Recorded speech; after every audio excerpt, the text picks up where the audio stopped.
चाली निघून लढावया, चाली निघून लढावया.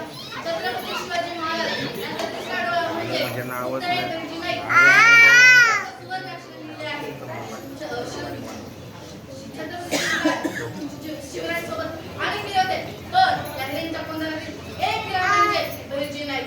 बुद्धी, चातुर्य, शौर्य, स्वामिनिष्ठा, प्रकाराष्ट्रप्रेम या गुणांचा अपूर्व संगम म्हणजे बहिर्जी नाईक. युगप्रवर्तक शिवाय छत्रपतीने एक आदर्श राज्य व्यवस्था निर्माण केली. अर्थातच त्या राज्यातील हिऱ्यांचे नाईक अतिशय भक्कम होते. सुमारे 3 ते 4 हजार मुक्तागारांचे प्रमुख म्हणून नेतृत्व करणारे बहिर्जी नाईक होते. त्यांनी अनेक मोहिमा फत्ते केल्या, पण त्यांनी स्वराज्याला काय दिले हे विचारू नका.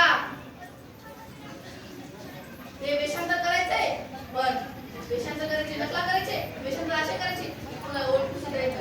त्यांच्याबद्दल एवढी माहिती उपलब्ध नाही, कारण त्या काळी कोणालाच माहिती नसते. अहो, मुलांच्या दरबारात ते वेषांतर करून द्यायचे, ते फक्त महाराजांशिवाय अंतरा कोणाची खबर नव्हती.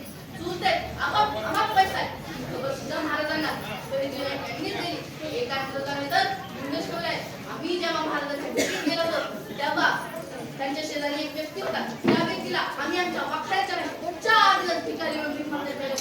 हा तोच व्यक्ती आहे ज्याला आम्ही आमच्या वाखाऱ्याच्या म्हणजे कोण? बहिर्जी नाईक. जेव्हा अहो मंडळी, जेव्हा महाराजांनी रायगडावर शपथ घेतली तेव्हापासून ते त्यांच्या मृत्यूनंतर जे स्वार्थीसाठी झिजले ते म्हणजे बहिर्जी नाईक. प्रौढ प्रताप पुरंदर, क्षत्रिय कुलावतंस, सिंहासनाधीश्वर, महाराजाधिराज शिवछत्रपती शिवाजी महाराज की जय. अशा या वीरांना आणि मावळ्यांना आणि माझ्या शिवरायांना माझा मानाचा मुजरा एवढ्या बोलून